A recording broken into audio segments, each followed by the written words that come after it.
Bismillahir Rahmanir Rahim. Now that we've understood tasawwur and tasdeeq, those are two very important elements we need to understand. We've understood them, now we're moving on to Hamza. We discuss Hamza in detail. It's quite a long text. Shall we discuss as much as possible today, inshallah? So first he's saying Hamzatul Istifham. Now let me give you examples of Hamzatul Istifham. Antum a'lamu amillah. Translate this for me, please. A'lam means alima ya'lamu is ilman, and a'lam ismu tafdhil means what? More knowledgeable. So how do you translate this? No, I'll rush it one time. Antum a'lamu amillah. Are you?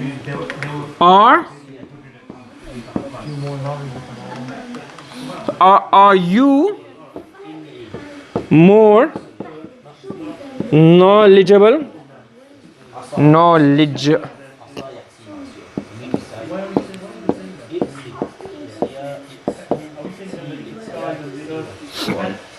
Correct. Is this polar or non-polar? Polar. Why is it polar? Because it's going to be either yes or no. Okay. Ilahum Allah. Istifham is there. Because nakira says any. Is there any deity apart from Allah? Do you understand? Is this tasawwur or tasdeeq? Is this polar or non-polar? Huh?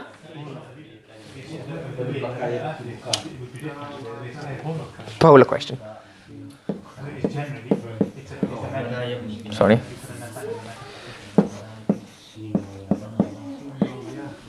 Okay. That's not polar. I think. Antum a'lamu millah. Yes or no? You misled me. Dhalla wa dhalla. Is that polar or non-polar?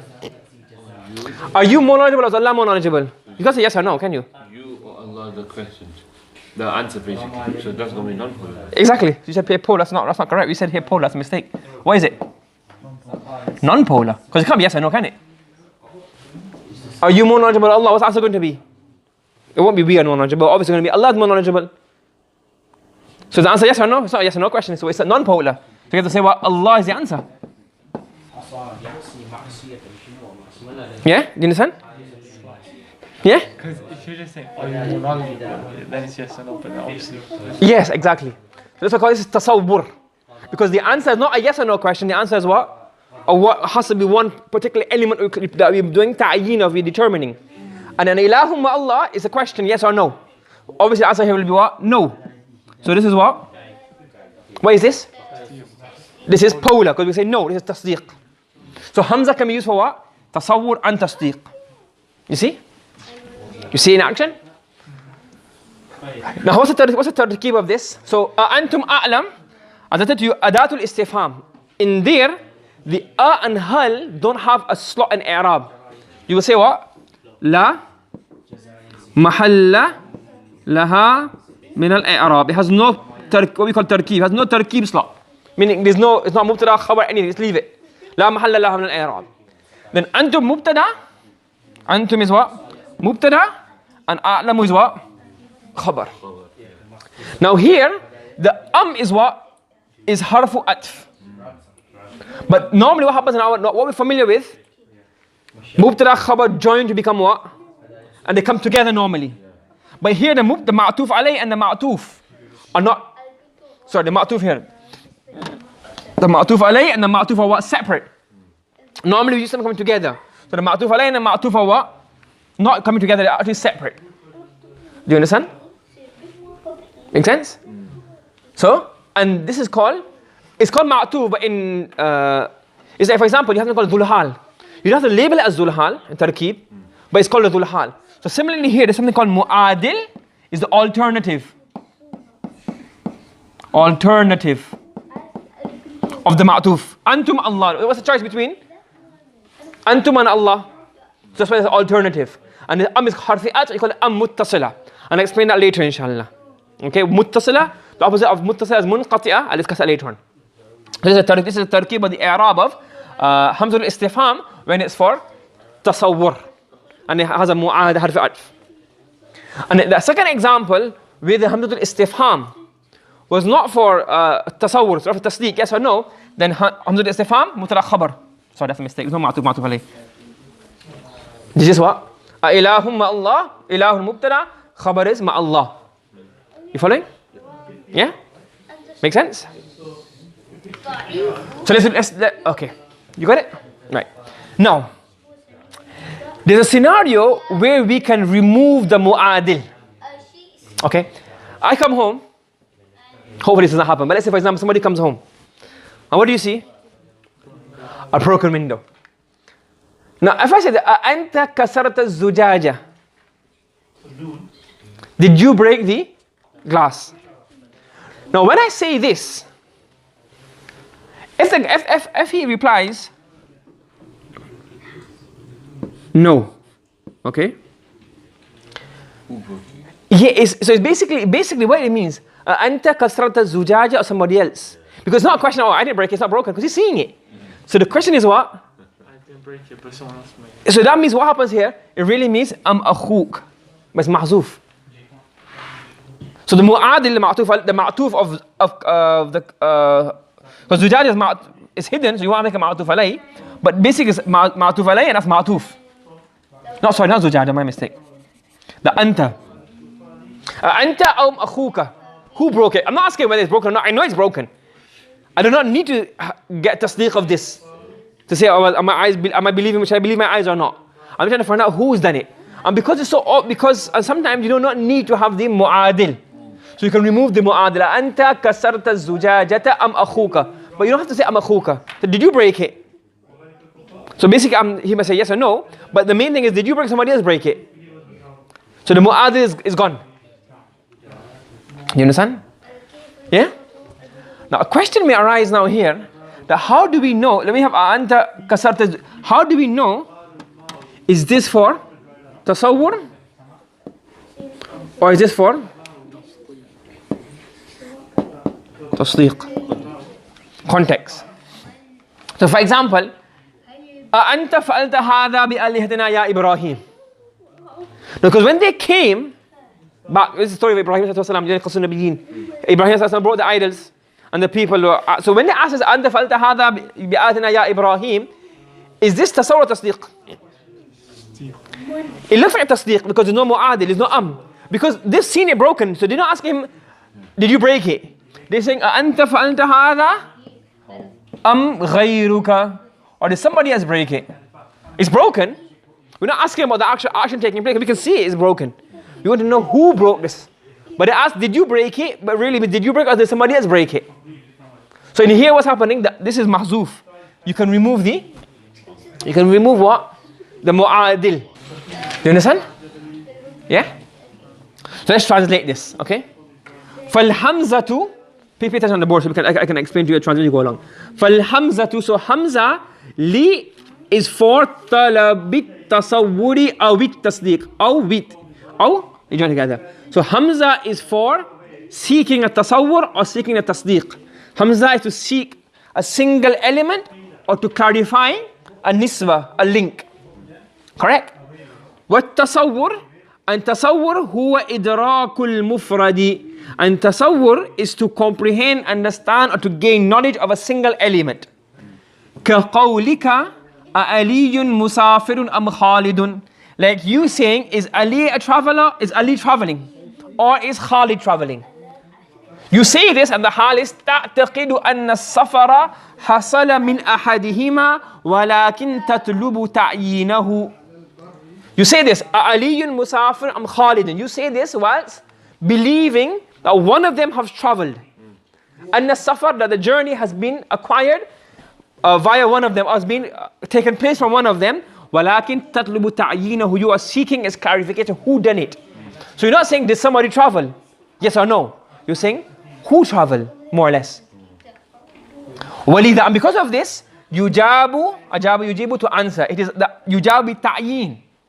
The answer is given via تعيين. أيّن تعيين by specifying. So you will say, for example, علي, or you will say, فيقال علي مثلا. For example, you would say Ali, or you could say, for example, Khalid. So you know that the journey has occurred. Now all you want to do now is clarify it. Do you understand? and you want to clarify and specify who is carrying out the action. Okay? والتصديق هو إدراك النسبة. Tasdeeq is to acquire, to comprehend, and to gain knowledge of the link, the connection between two things. نحو أسافر علي. For example, did Ali travel? Now you don't know if he traveled or not. So you just want to answer what? Yes or no. تستفهم, you are asking or inquiring regarding the occurrence of the verb, of the journey.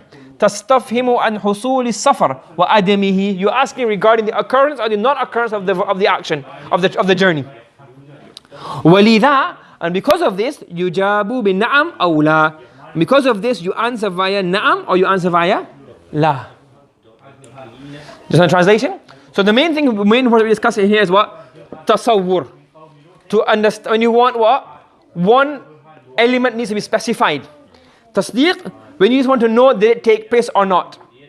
And because tasawwur, you want a specification, you can't say yes or no. What do you have to do? Ta'yiin. You have to specify who done the action, or what done the action, or when the action took place, or why the action took place. Okay? But obviously, okay? And in tasdeeq, all you want to know is yes or no. That's why you say bina'am aw la. You say yes or no to give an answer. Do you understand? Okay? There's some more information, but we'll do it tomorrow, inshallah, because it's going to carry on. Yeah? بسم الله الرحمن الرحيم نحمده ونصلي على رسوله الكريم أما بعد.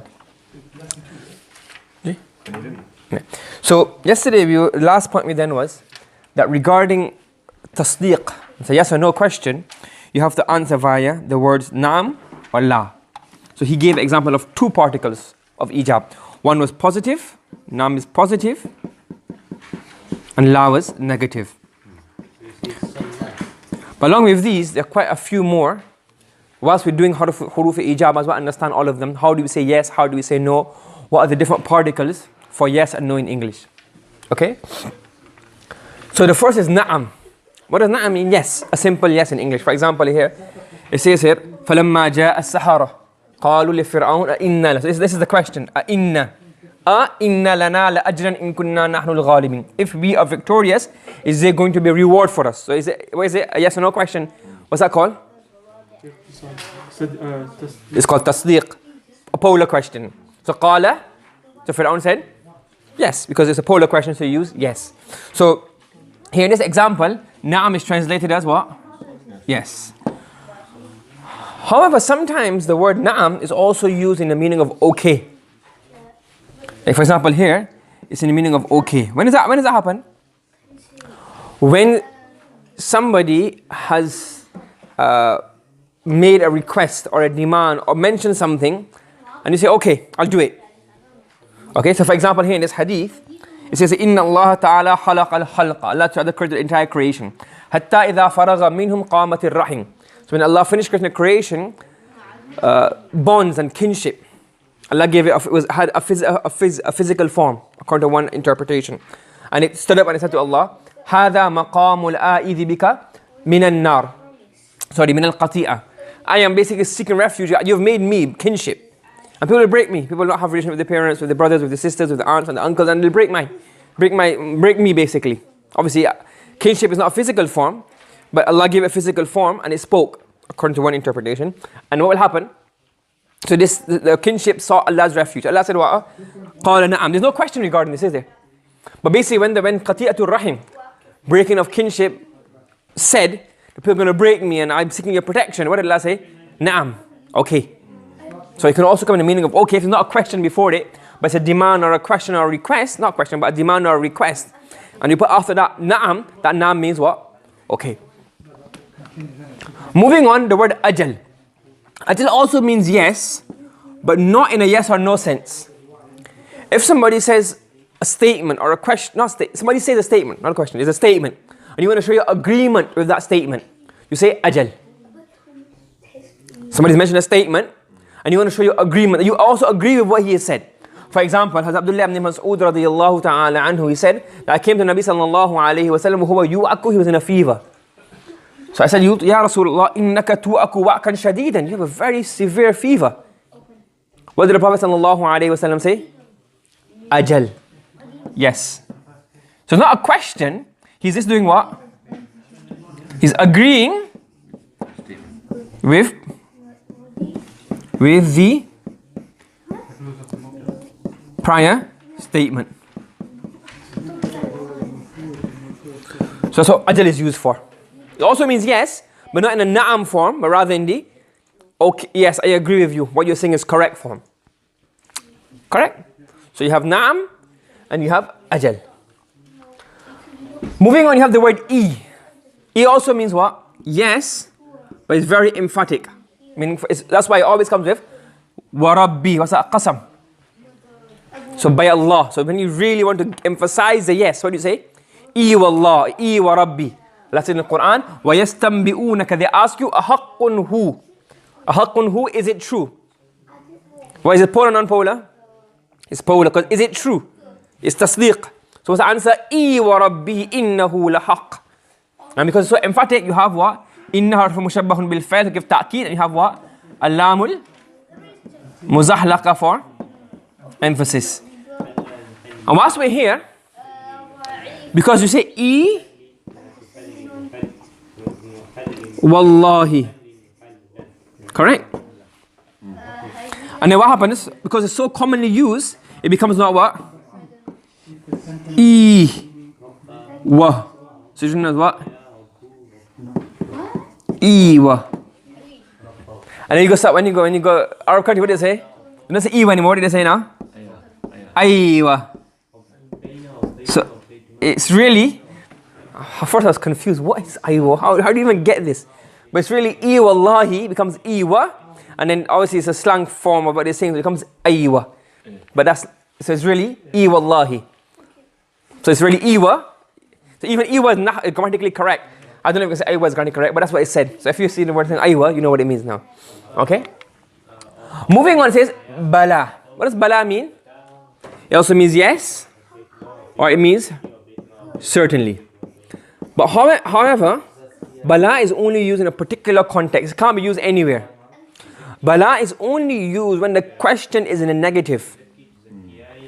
So here look, qala awal so what's again? Hamzatul istifham. So hamzatul istifham does what? Create makes it a question. Awalam tu'min, there's no that means it's what? This is tasdiq. Yes or no. So you can say now the answer is either going to be yes or no. But because the question is what? Negative because of lam. So instead of saying na'am, you say what? Bala. Yes, I do. Okay? And here you can't say, if you say na'am, na'am would be wrong. Okay, if you say sorry, I wrote it wrong. If you say na'am, that would mean what? Yes, I do not believe. In English now, if you say in English, according to small little research what I've done, is that if you say this, if I say, you don't like coffee, do you? If I say yes, what does that mean? Yes, I don't like coffee. It can mean both. It can mean yes, I like coffee, or it can mean yes, I don't like coffee. According to what I've researched, I could be wrong, I'm not an English expert, but it's what I read up. So because of this, it's cause confusion here. What does it mean? Yes, I don't, or yes, I do. So if you want to say yes, I don't, what do you have to say then? You have to say na'am. Na'am, I don't like coffee. And if I say you don't like coffee, say no. What are you on about? Bala. Rather, I do. Certainly, I do. What you're saying is not true. Do you understand? I don't think so. I'm not an expert, so don't take me as gospel on this. But what I researched, it says no, that this is going to be confusing. Wikipedia, so I mean, it's not that authentic, but it does give you certain kind of. Okay? Yeah. Other tonality will tell you. Tone would, but obviously in writing, can't. Okay? So bala means yes or certainly, and it is used in what? For negatives, in a negative, and using negatives. La. So this is what he said, nam and la. La means what? Simple. La is what? No. Okay? For example, hadith, Sa'id ibn Ubadah radiyallahu anhu was sick. So the Prophet sallallahu alaihi wasallam came to him, and the Prophet saw him, fi ghashya, he was unconscious. فَقَالَ أَقَضَى was again is what? Istifham. Qada is fail, meaning qada yaqdi qada'an, to decide to pass. Meaning what? You don't say, is he dead? That's quite rude, isn't it? You don't say those things. You use kinaya. Even in English, you say, oh, is he dead? You say, is he okay? Is he passed away? So a qada, basically, is he passed away? So a qada, has he passed away? So qalu, what did they say? La. La means no. Okay, so naam and la is a very simple one. If you want to say la, but negative, very emphatic, la is negative, you want to create emphasis and tawqeed. Then what do you say? Kalla. No. So you want to very emphatically negate the previous information. So when Musa alayhi salatu wasalam and the people escaped, they're running away from Egypt. What happened then? Fir'aun got his army and started to follow them. So in the end, obviously Fir'aun has an army and they're more equipped. So what happened? They were catching up. So قال أصحاب موسى, the companions of Musa said, إِنَّا لَمُدْرَكُونَ, we are going to be caught. أَدْرَكَ يُدْرِكُ, to catch, to catch. So we are going to be caught. So Musa said, he said, La. But obviously he wants to say, never. No, Allah has promised me. So what do you say? Kalla. So kalla would mean here what? Never. No way. So it's same as la, but it has what now? Yeah. Emphatic. And again here, kalla is not reply to not reply to a question. It is negating the previous statement. Okay? But it's also used to respond to a previous statement. Got it? Yeah. So that's the end of. So what's the summary? Is that you have hamza. Hamza is hamzatul istifham, can be used for tasdiq or tasawwur. When it's used for tasdiq, what do you have to say? You have to have the jawab with naam or la. Okay? And in this case, there will be no mu'adil. There will be no ma'tuf on the particle before Okay? And you just know the yes or no question. And you can say either naam, you can say la, you can say bala. Okay?